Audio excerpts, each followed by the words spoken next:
Welcome to Gate City Chronicles. I'm Kevin Avard, your host, and today I'm honored to introduce some guests that have been in the Nashua area for quite some time, and it's Gale and Michael from Crosby's Bakery. Yep. Right off of West Pearl Street or East Pearl Street? East Pearl Street. We're on East Pearl Street. East Pearl Street.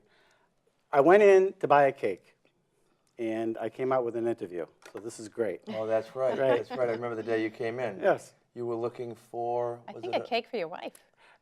My stepdaughter, Kylie, she was having, she wanted the red velvet the cake. red velvet that's cake, right. that's right. Okay. And it was not in season. I didn't know that cakes had seasons. Well, it's not something that we typically make, but we can. Right. Oh, when I walked out of there, I lifted up the cover, and I for real, I went, oh, they're gonna love this. I'm a hero because you did the sunflower, and of course that was very well done. It tasted great. I was a hero. It lasted 3 minutes, and I thought, all this excitement for. But anyway, you came through for me. Oh, good. But one of the things I mentioned to you when I walked into the store, when I was a little kid, I used to go to Temple Street School. And I went through all the grades, and I used to walk by Crosby's all the time. My dad had a printing shop in the mill area, Avard Printing. And I used to walk by there all the time. And you've been around, well, I'm 50, so Right. you've been around for at least 50, 60 years? Well, in that location since 1958. Wow. But the bakery was started in 1947, so yeah, it's been a long time. 1947. So you're a staple in Nashua. You've seen a lot. We've seen a lot of changes, yeah. Did you start it, or was it started by somebody in your family? Well, the bakery was started in 1947 by my father and my grandfather. My grandfather actually worked for Hathaway Bakeries down in Boston. And he and my father were looking to purchase a bakery. And it was Colburn's Bakery in Nashua. They read in one of the Boston papers was for sale in Nashua. So they came up and took a look, and they bought it in 1947. And it was on East Hollis Street at that time, right at almost at the corner where, next to CVS, the medical supply. Yeah, Sharon's, Building. is it Yeah. Sharon?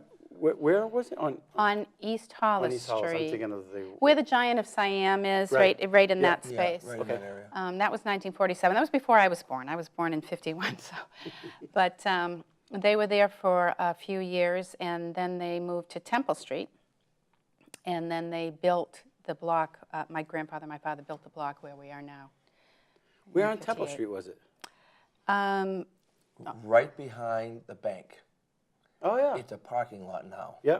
Oh, I remember it very well. We used to play football in the field. I knew Temple Street very well. Yeah. And a lot of changes since they've changed Temple Street. You, the school. you went to Temple Street School.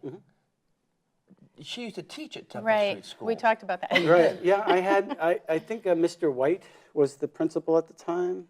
Was it White or something? No, I was there in 73 to Or 77. Manley. Yeah, Bill Manley. Bill Manley. Okay. Sure. I think White came on after Manley, or vice versa, one or the other. White must have come first. Yeah, Yeah, actually, I and- worked for Bill Manley. I had Mrs. Lucas, who was, I don't even know if she's still alive. Yeah, she is. She lives up in Maine Sweet now. lady. She does, yeah. One of the things that she used to do with me in her class, she used to set me aside in the little corner, not as a punishment. We used to sing a song called Land of the Silver Perch, Home of the Beavers.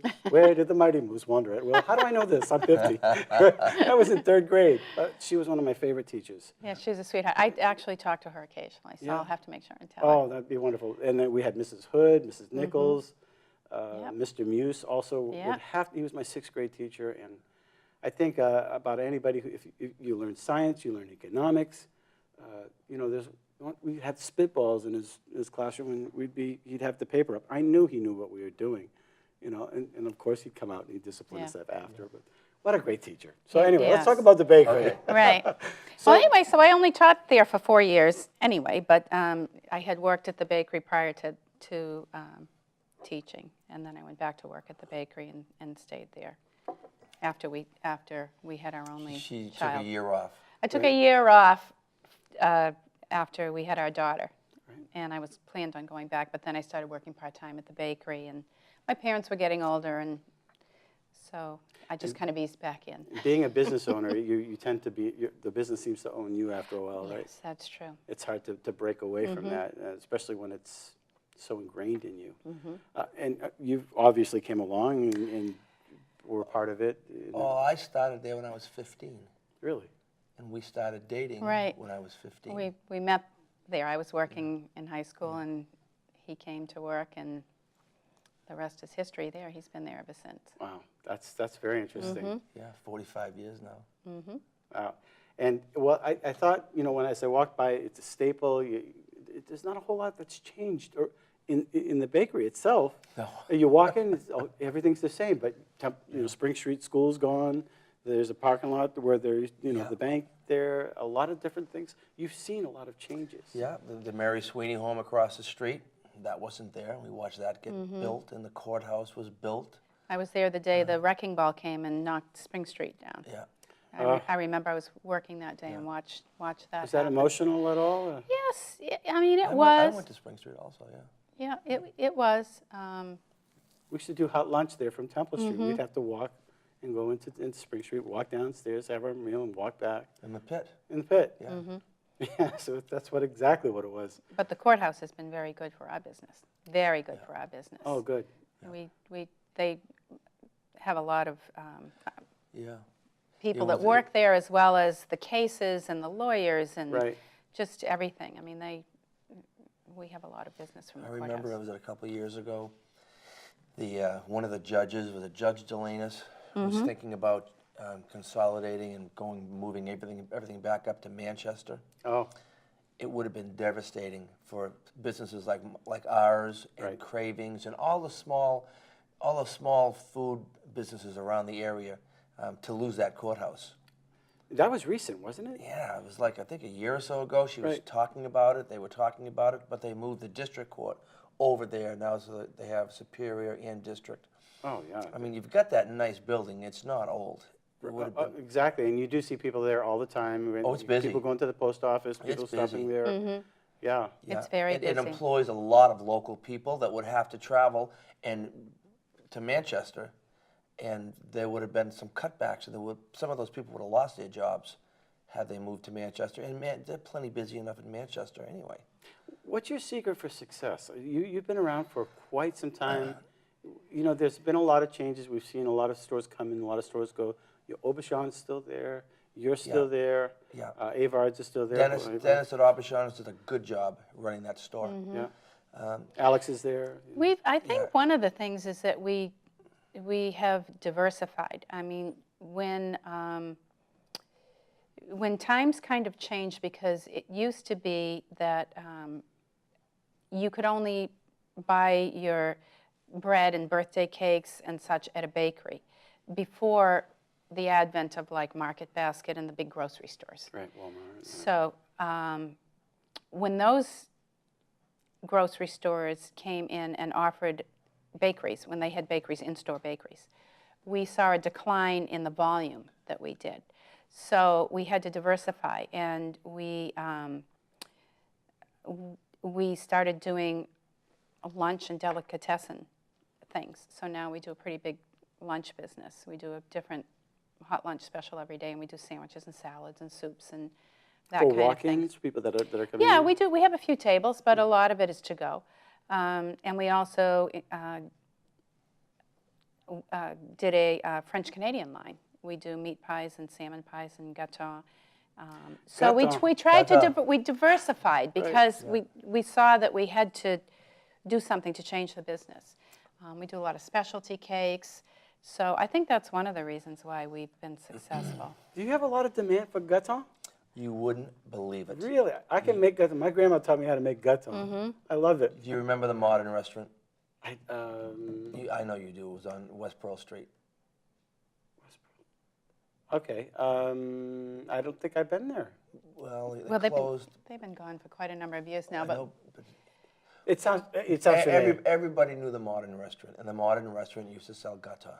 Really? And I fashioned our gâteau after the Modern Restaurants. So it's very similar to theirs. For our listeners, what is gâteau? Basically, all it is fresh ground pork, Yep.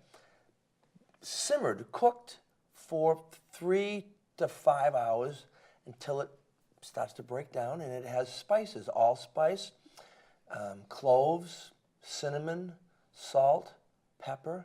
It's a spicy pate. Yeah. And you put it on toast, put it on crackers, and we sell a lot of it. That's You fun. wouldn't, you know. I haven't heard that name for We'll years. sell a lot of it this coming week Right. because French Canadian people make meat stuffing for Thanksgiving. Yeah. Oh, okay. And Right. gratin is And part that- of the ingredients. I yeah. had a couple people come in today, and they said, "Well, should we order it?" And you should definitely order anything that you want for Thanksgiving because we make X amount of each item that we make, and when it's gone, it's gone. People come in and buy 4, 6, 8 gâteaux for their that's- meat stuffing. You get really busy around Thanksgiving, Christmas? Yeah, Very busy. all we can handle.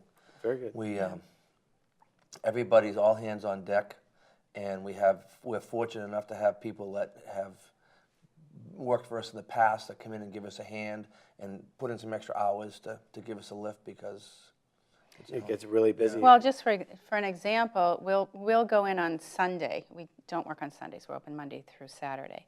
But this coming Sunday, we'll be in there because we have Monday, Tuesday, and Wednesday before Thanksgiving. We have a couple of wholesale orders. One of them's for 150 pies. Another one's for 100 pies. Another one's for we're 50 gonna pies. So wrap those out on we have Sunday. to start preparing on Sunday the pies that we can make early enough that'll still be fresh for Thanksgiving. Right. But we'll probably put out, I don't know, a total of around 800 pies for Thanksgiving. And then we do rolls and we do everything else goes along fruit with it. breads and Yeah. gâteaux and everything else. So Get it's a your lot order of in quick. product that we have to, and you can't make it too far ahead of time because you want it to be fresh Right. Well, at the that's Thanksgiving another table. thing you asked a few minutes ago about, what we've done to stay in business, what differs us. In the grocery stores, all those pies, they all have preservatives in them. Right. And if you look at what's in them, you say, do I really want to eat Yes. this? Can you pronounce it? Yeah, you come in and you get an apple pie, blueberry pie, whatever, from my shop. It's fresh apples. The apples come from Windham, from Apple Acres. He cores them, peels them, and delivers them. Nice, local. He's going to bring me 30 bushels this week, all peeled and cored. And the only thing that goes in there is cinnamon, nutmeg, sugar. The end. It's just like your mother would make at home. That's nice. It doesn't have the preservatives. And that's one of the key ingredients that you were asking a minute ago about how, with the longevity is what's kept us in business because people want something that they know is healthy and wholesome. Right. And they can get it at our bakery. And you can't get that in the grocery stores. Years ago when the grocery stores started opening and selling pastries and breads, they really weren't that good. Right. But you know what? They've got good products now. Market Basket, Shaw's, in their bakeries, they've got good breads, and they come in frozen, and they thaw them, they proof them, and they bake them, and they're really not bad. And that we have seen a decline in our bread because of that. So we haven't concentrated on bread. We're sticking with the pastries. You still do them a little Oh, we bit? still do. Oh, I make bread every day. We still I make bread every day. But there's no preservatives in our bread. That's the other Exactly. thing. So, the shelf life on our bread is Day or two? Or? 3 or 4 days. Yeah, the oatmeal bread maybe. Yeah, I mean, because it's got a lot of molasses in it, it's a little bit. a little bit more. But if you buy a loaf of bread at the grocery store, I mean, it could last you a And month. everybody's busy. They go grocery shopping now, and they're going to get their bread Right. and their pies for while they're there at the grocery store.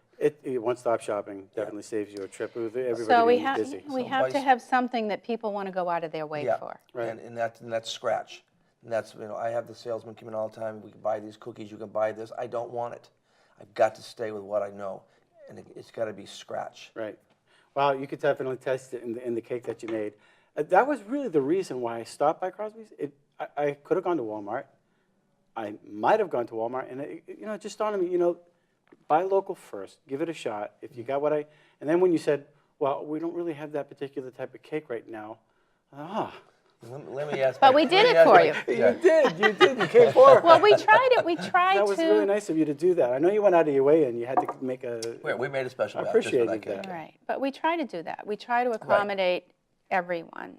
Occasionally we can't, but pretty much we try to do a lot of custom work. People come in, especially for cakes now, and we really try to to offer custom work. And I tell people, bring in a picture or something on your phone or whatever from a magazine or whatever you can, or from the internet, and we try to do what we can. That has definitely changed over the years. Oh, yes. Years ago, Gale's grandfather used to be the cake decorator, and her father, but her grandfather did all the wedding cakes. I remember when I was a kid.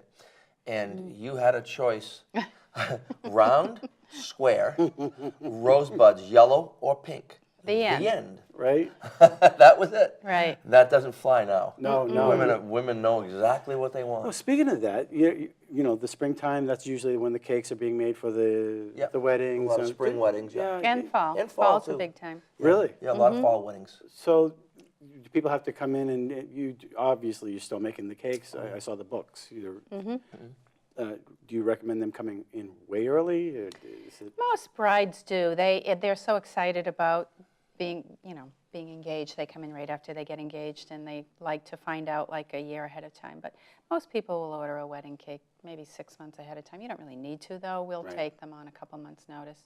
And then we always have the emergency ones, too. We try to accommodate, someone will call, my wedding cake fell on the floor, or the person that was supposed to do it got sick at the last minute. Exactly. We can't always do exactly what they want, but I don't think we've ever let anyone down. We can always come up with something. So you're ace up the sleeve right there. Yeah. That's good. That's definitely good to know. When the holidays are over, when the the weddings are, do you ever take time off? Do you ever get a chance to breathe? Mm-hmm. Yeah. I know being a business owner, it does own you. You're working. You're definitely out there. It's your love. Is it hard to step away? It's always on your mind. It's Yeah. always Right. it's always there, even when you're gone.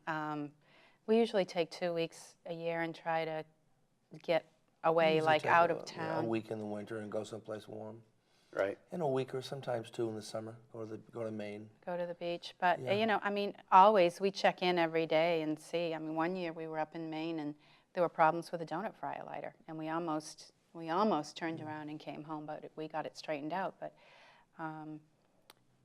it's the big things that you worry about, like if the walk-in freezer breaks down or while you're gone or that kind of thing, if there's a major problem. But As far as... we're very fortunate because your father's around. Yeah, my dad's 86, and he's still around, and he's a great help. And he can handle any situation that comes down. He can, yeah. Oh, that's really interesting. he's- When I went there the other day, I popped in just to say hi, and you were downstairs working on Pie press. You're a mechanic too, Well, right? you got to be to run that business. I could fix the fry laters, all the ovens, anything, all the gas thermostats, thermocouples. Years ago, the gas company used to do it for free. Okay, when the gas company was on Pearl Street, right across the street, they would fix your equipment for free. Well, they stopped doing that because they realized this wasn't going to work. So I started watching and asking questions as they were working on my stuff. And You have to do it. you have to do to it. survive, right? That's another reason when you said, how do you think you've stayed in business all these years? And I think that's another reason, is that he is capable. He and my father can pretty much fix anything. The only thing is if we have refrigeration problems with the walk-in freezer or some of the refrigerators that they can't handle. Yeah. We have a refrigeration person, but other than that, they can do everything. You have to. Right. If you paid for all that, you wouldn't be in business. So. Well, I know with my carpet cleaning business, if I'm not getting suction or something like that, I have to be a mechanic, and I'm not. But I make it work. If I got bubble gum, just like MacGyver, I can blow up a building. Yeah. But I Right. won't. And the other thing is I do all the books. I do the payroll and do all the books, so I know exactly what's going on. We don't have a bookkeeper. It's me. And I work in the store. So,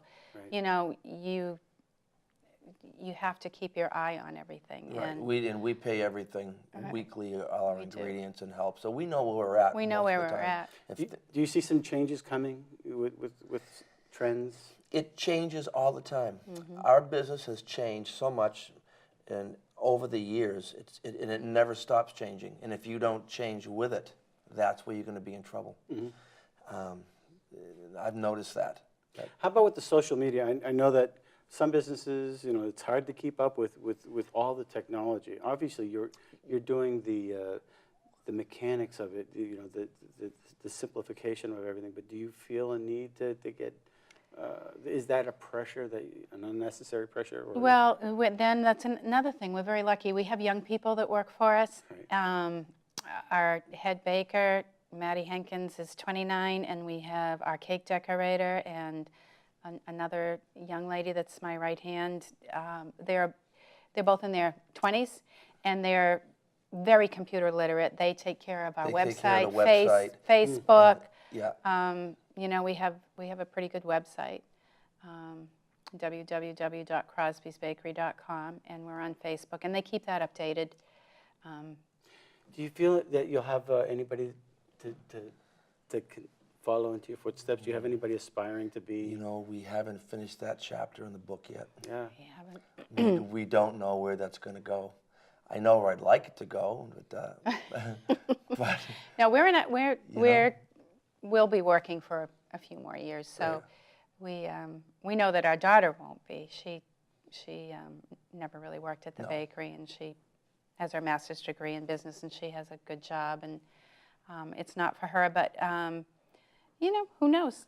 We really don't know. We haven't finished that chapter. Yeah. I'll say this on television. I'd like to see Maddie and and Mo take it over. The partners. The young people that work for us. Maddie and Mo. But you never know. Well, you know and what? Megan, Maddie, Mo, and Megan, the three M's, yes. Yeah, Megan Right. can run the front. There you go. Maddie can be the head baker, and Mo can do her cake. Right. The three of them take it over. Right. Right. And But you never know. We'll see. you never know. I mean, It's not, you know, it's too early to tell. We're still working. It's nice when we stopped by during the parade, this Veterans Parade. My wife and I, we stopped in just to say hi, and then we happened to notice that there were somebody else who followed us in. They knew you, or they said hi to you, and then they got their hot cocoa, and then they walked back. That's kind of a neat thing.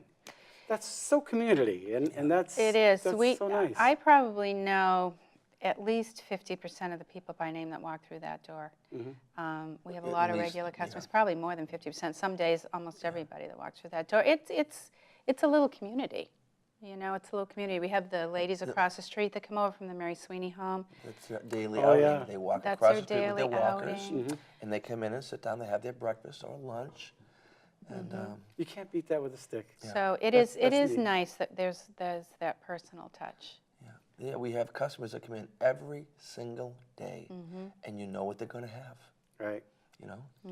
And that's reassuring, and that's nice. That's community, and that's one of the reasons why I wanted you to come on the show. If you haven't been to Crosby's Bakery, at least make a stop, get in there, and you know, support the locals. And to me, that's what it really is all about. And keeping the businesses alive, it helps everybody. I think. Oh yeah. So, do you have a website? Yes, we do. What is that? www.crosbysbakery.com. And what's the phone number for the store? For the bakery, 603, obviously, Nashua area code 882-1851. Well, I want to thank you very much for coming on the show. Any final thoughts for our guests? No, thank you. Thank you No, for having thanks us. for having us. We're happy to be part of downtown Nashua, and we hope we'll be there for many years to come. Yeah. Okay. Well, thank you again. And, All right. and thank you very much for watching Gate City Chronicles. And if you need any baking goods, please, or baking needs, breads, cakes, again, locally is really the best way to go. It supports people that have been around for a while. They know the neighborhood, and we are honored to have them here today. So until next week, that's it for now. Gate City Chronicles has been sponsored by Aardvark, the Dean of Clean, a local carpet cleaning here in Nashua, New Hampshire. You can contact them at 521-7657. Thank you.